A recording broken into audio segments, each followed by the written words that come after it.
आज शुभमची एंगेजमेंट, त्यासाठी सकाळी भरपूर अशी घाई होत होती. घाईघाईतच शचीने हे थोडेफार रिकामे कामं केले.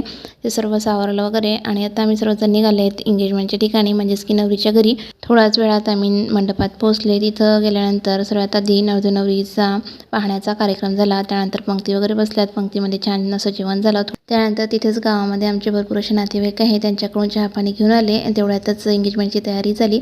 आम्हीही छान प्रकारे असे रेडी झालो. रेडी झाल्यानंतर आता एंगेजमेंटला सुरुवात झाली. सर्वात आधी नवरींना बोलवण्यात आलं, त्यांचे पाय धुण्यात आले. त्यानंतर त्या दोघांना कपडे चेंज करण्यासाठी देण्यात आले. ते दोघंही कपडे वगैरे चेंज करून आले. त्यानंतर दोघांनाही औखणा वगैरे घालण्यात आल्या. नवरदेवाला नवरीकडच्यांनी आणि नवरीला नवरदेवाकडच्यांनी औखण्या घातल्या. त्यानंतर नवरीची ओटी भरण्यात आली. नवरीला छान छान असे गिफ्ट्सही देण्यात आले आणि आम्हालाही सर्वांना, म्हणजे नवरदेवाकडच्यांना आणि नवरीकडच्यांनाही ज्यांनी औखण्या केल्या त्यांना छान असे रिटर्न गिफ्ट्सही मिळाले. त्यानंतर रिंग सेरेमनी झाली आणि नंतर मग फोटोशूट वगैरे चालू झाले. सर्वांचं फोटोशूट चालू आहे तोपर्यंत मी गिफ्ट ओपन केलं आणि रिटर्न गिफ्टमध्ये आपल्याला काय मिळालं हे बघितलं. तर छान असं तिथं त्यामध्ये पर्स मिळाली.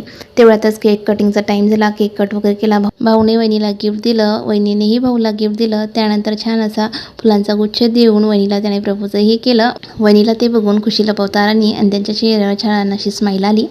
त्यानंतर आम्ही सर्वांनी शिदोरी वगैरे घेतली आणि थोड्याच वेळात घरी पोहोचले. वहिनीने दिलेले गिफ्ट ओपन केले. ते बघून भाऊही छान असा खुश झाला.